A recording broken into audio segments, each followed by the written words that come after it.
Hello everybody, we're here with Annie today. Hello. To talk a little bit about light modifiers. You know, all those add-ons that we put on the light to get just the right look that we're going for.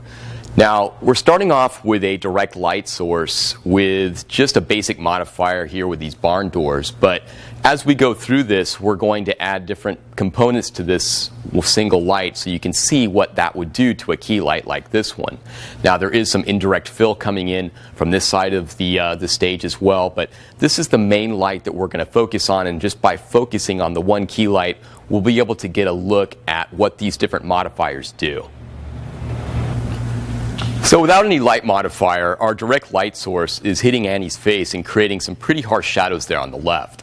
Now that's not going to completely go away by adding a diffusion like this, but what this will do is take down the intensity of the light a bit and help scatter it a bit, especially on the key side of her face. Now this is just one gel, but we can also double this up or triple it up depending on how you want to work things. We can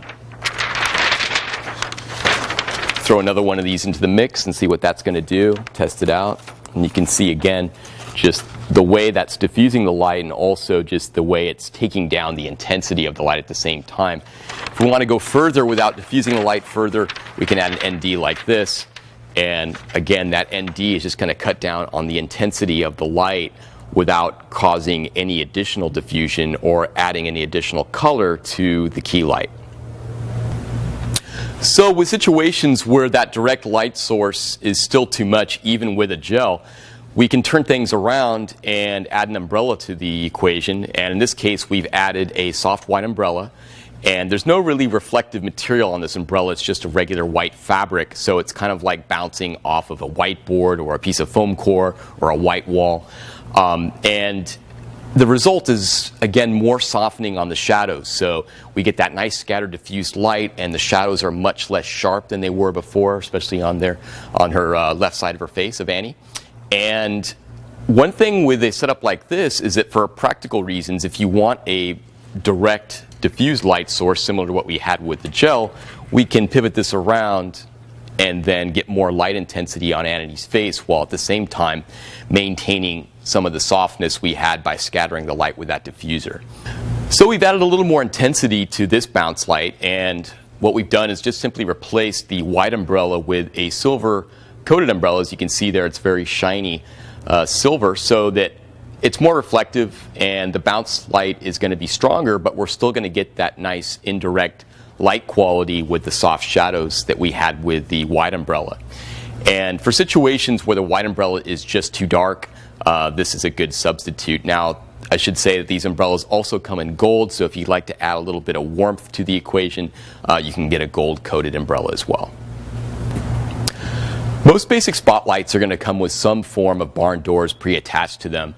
Now, in most cases, they're removable, but you usually want to leave these on just so you can create some basic light protection so it doesn't spill out to the sides or to the top or bottom when you don't want it to.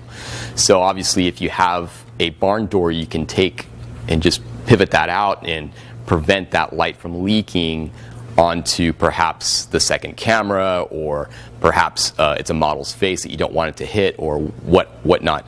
But to get additional control, you're probably going to need some sort of device like this here, like this flag. Now, this one is pre-attached to the light itself, but a lot of times you'll have it on a C-stand or some sort of stand that you can move this black blocking device, whatever it's made out of, in this case metal, so that you can create shadows where you want them exactly. And you can see here, I'm getting a really harsh shadow, a very focused shadow exactly where I want it on Annie's face there. And so if I want to keep her face in shadow completely, I can. If I want to protect her from some third or fourth light source that's spilling light where I don't want it and it's killing my key light or my fill light, I can do that with a flag like this and allow the light to hit only its intended target. So you'll often see gaffers and people working with lights moving these flags around to create shadows where they need to be and to prevent light spillages where you don't want them. Now, the scenario we had earlier where we had a white gel put in front of the spotlight can be duplicated by a soft light like this one here. And one of the advantages of using a soft light like this one is, first of all, it's a cool light source. It's not a focusable light source, but it is cool in that it's made, the light source itself is coming from a fluorescent tube rather than a incandescent bulb, which will get really hot and be difficult on the model's face. So in this case, we've got a cool light source that we can move nice and close to our model and not have that affect her in a negative way, make her uncomfortable. But at the same time, we've got a soft diffuse source by putting a simple silk in front of it. And the look is not unlike what we had earlier with the spotlight, but we've got something that's lightweight, that's cool, that has got the light spillage already integrated into the light source itself. And because we're dealing with something that's easier to use and it's more comfortable, we can get things done faster and hopefully more comfortably. As you can see, Annie's got some fantasy makeup applied so that we can see how these lights and shadows react to something with a little bit of reflection in there, a little bit of glitter, some color, and give us a sense of how that's going to affect a model's face. So as you can see, to Annie's left, we've got a big gold reflector set up, and our spotlight is aimed directly on that rather than on Annie herself. And on top of that, we've also added this flag to keep any light spillage from hitting Annie's face directly from the light. So all the light that is lighting her is now coming from that reflected source.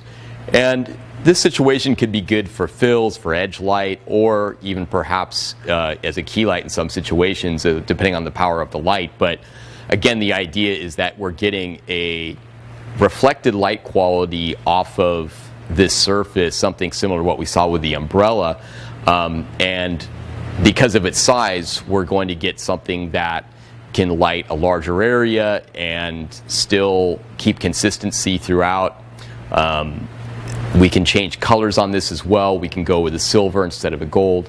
So we're getting a lot of the warmer quality because of the color here. But it's a really handy device to have and a great accessory to have to any light kit because it's so versatile. And of course, they're known for their outdoor use as well for situations where you're bouncing sunlight and you don't have any ability to plug in lights or any electricity.